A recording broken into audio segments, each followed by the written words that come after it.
लवंग के डोरिया को बोले कोयला रिया रे सुगवा बोलेला सीताराम रे लालना। अरे सुगवा बोलेला सीताराम रे लालना। माई उलरे पूछ बहिनी दुलरे पूछ माई उलरे पूछ बहिनी दुलरे पूछ।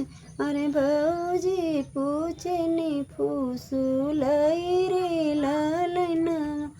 अरे भौजी जे पूछ फूसलई रे लालना।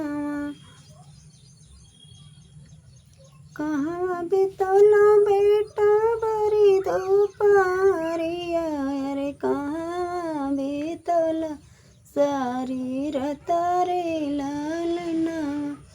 अरे कहाँ बितौला सारी रात रे लालना।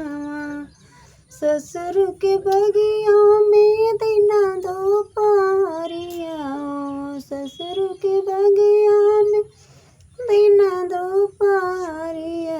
अरे ससुरे बीतनी सारी रात रे लालना।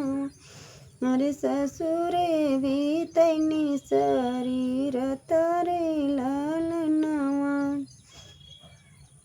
हमारी जे सासुरे बहुत हाई प्यारी हो हमारे जे सासु बहुत सुंदर प्यारी। अरे बेनिया डोलवा सारी रात रे लालना। अरे बेनिया डोलवा सारी रात रे लालना।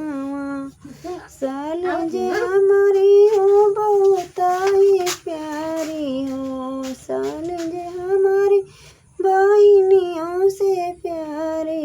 अरे बिड़वा लगा सारी रात रे लालना। अरे बिड़वा लगा सारी रात रे लालना। धनिया जे हाई हमारे प्राण से प्यारी हो धनिया जे हाई हमारे प्राण से प्यारी।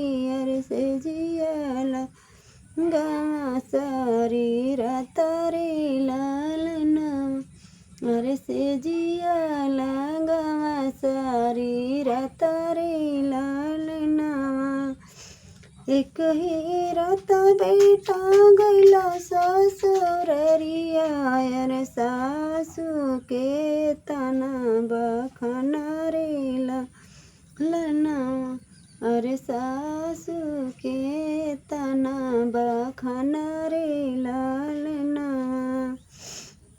एक ही रात भैया गैला ससुररिया। अरे साली का तना बखाना रे लालना। अरे साली का तना बखाना रे लालना। नवही महीना बेटा तोहरा के पलनी। अरे कहू ना कैला बखाना रे लालना।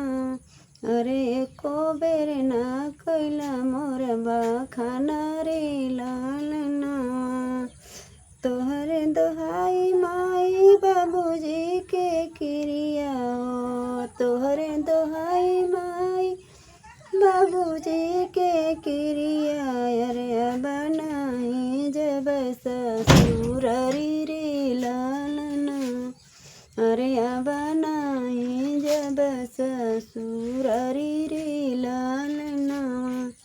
लवंग के डढ़िया प बोले कोयलरिया। अरे सुगवा बोलेला सीताराम रे लालना।